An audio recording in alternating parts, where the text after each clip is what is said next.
Today we're going to be learning Door of Time Skip with all the different lunge sword setups ranging from beginner to advanced. We're going to be learning all the different types of setups you can do, teaching you optimizations for each one. But first we got to find out what exactly is lunge storage. So lunge storage is actually a pretty easy concept to grasp. It's Link doing an attack right on the ledge of something and falling off. So he doesn't actually do the attack itself, but the game will store it in the memory. So when the next attack he does, it will kind of add it on top. So we're going to be using the tiles on the ground kind of to gauge the distance. So without lunge storage, you can see Link only goes about a block and a half.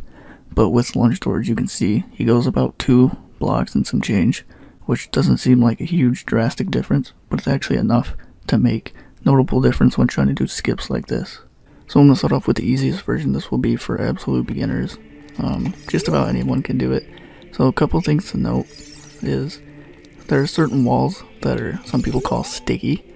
So the Door of Time itself is sticky, so that means, so in the bottom right I have my camera angle and facing angle. So a little bit off, like a little bit upright, and when you target it, it snaps Link to face the wall.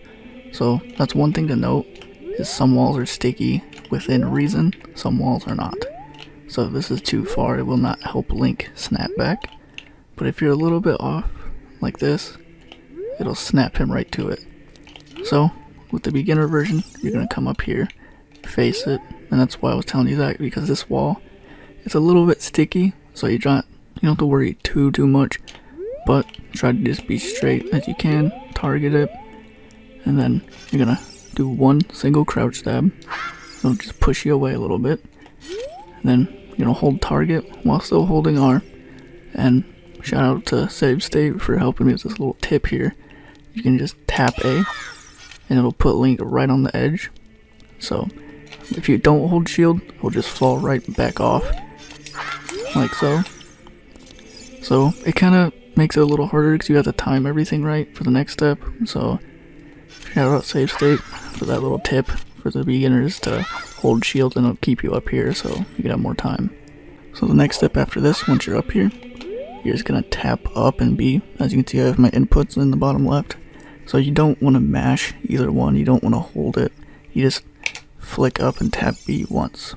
And then that effectively will give you lunge storage, because Link is falling off as he's trying to do that little slash attack.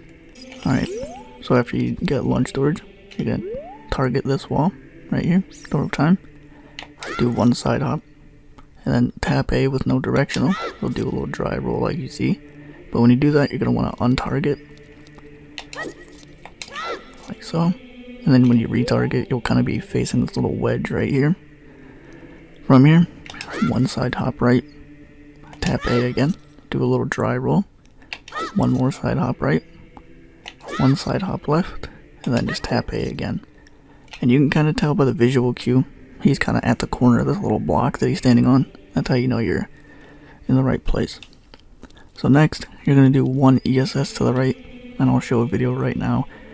ESS is just a very, very minor touch to the right or left or any direction that you need on the joystick itself. So it can be kind of weird, and there's 1,000 different ways of how you can do it. I'm sure everyone does it a little bit differently, but I like to use my thumb, as you can see, to act as a guard so I don't overshoot when I do ESS. So with that being said, you're going to want to do just one ESS to the right, which looks like so. And as you can tell, I have my angles, so if you also are doing this on GZ, it will be 95D0.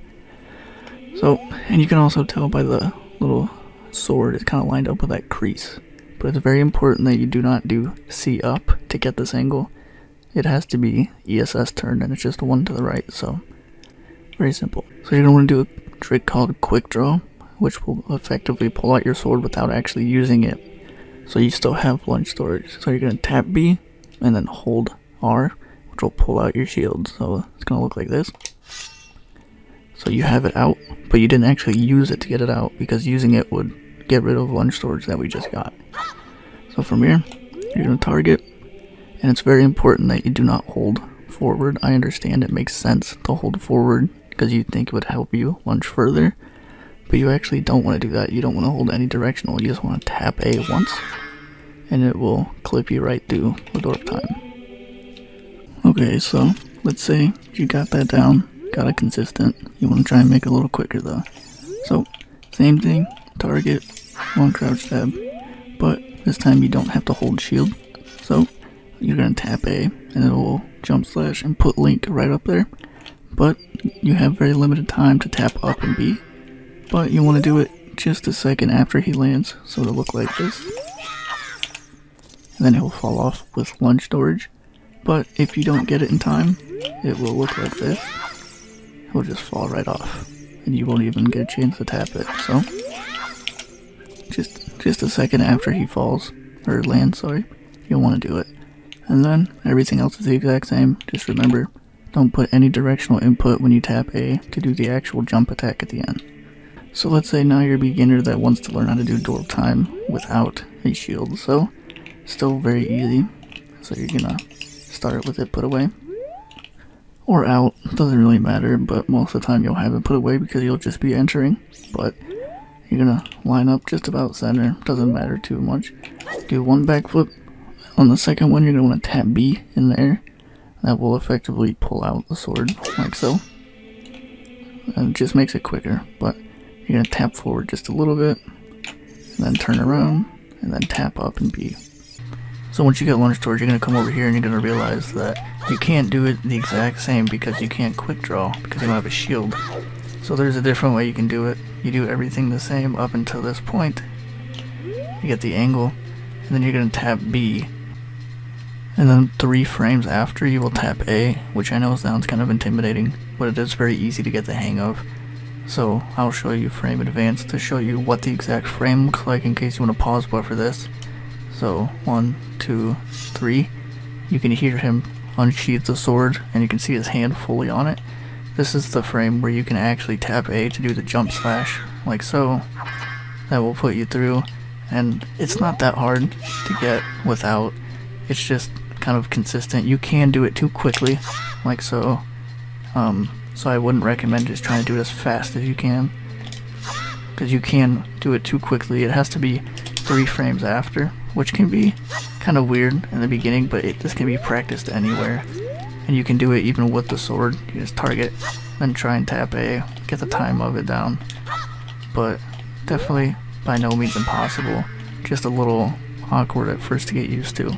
So next we'll be showing you guys a different way of doing it. It is definitely more advanced, would not recommend for beginners, but definitely not by any means impossible. So this is the SVA setup, and I'll show you guys a clip of him doing it.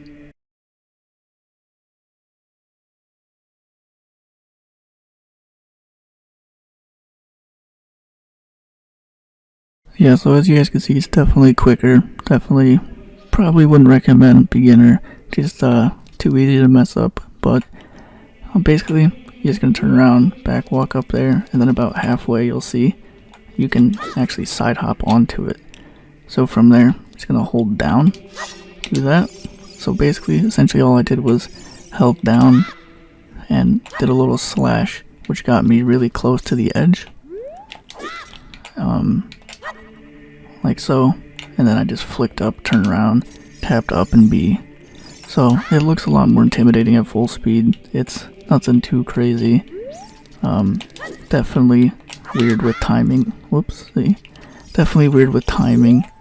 Nothing crazy though. It is very, very quick.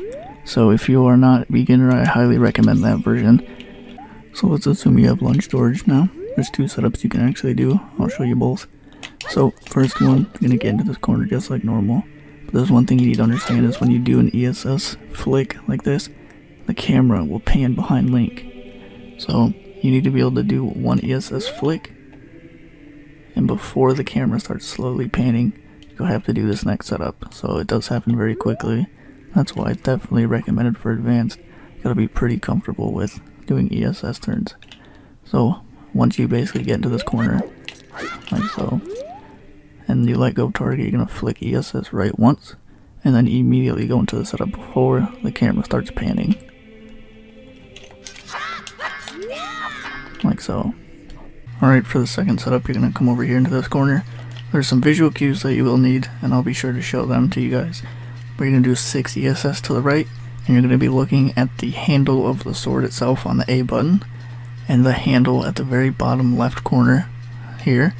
You will have to make sure it passes the little crease where the door of time meets the wall. So I'll show you what that looks like. There you go. That's what it's going to look like when you know you have it. There are certain frames that will work and certain frames that will not work. I'll be sure to put them on the screen right now of the 2 frames that will work. And you're supposed to be looking for the actual A button if it lines up with the crease of the door of time and the wall that it meets. If it does not look like either of these 2 frames, it will not work, because the jump slash just will not be at the proper angle, because the camera panning will actually skew the angle itself.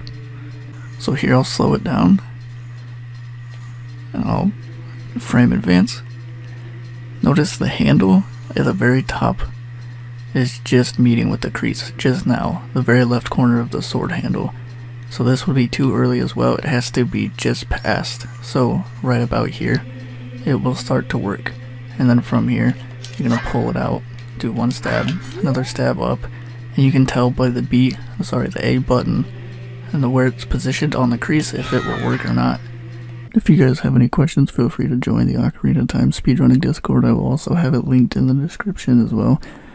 Never honestly had such a community of people that are so nice and so willing to help, no matter what, skill you are. They're all really nice people, and they're all really willing to help, no matter what category or any questions you have. So feel free to join, but thank you guys.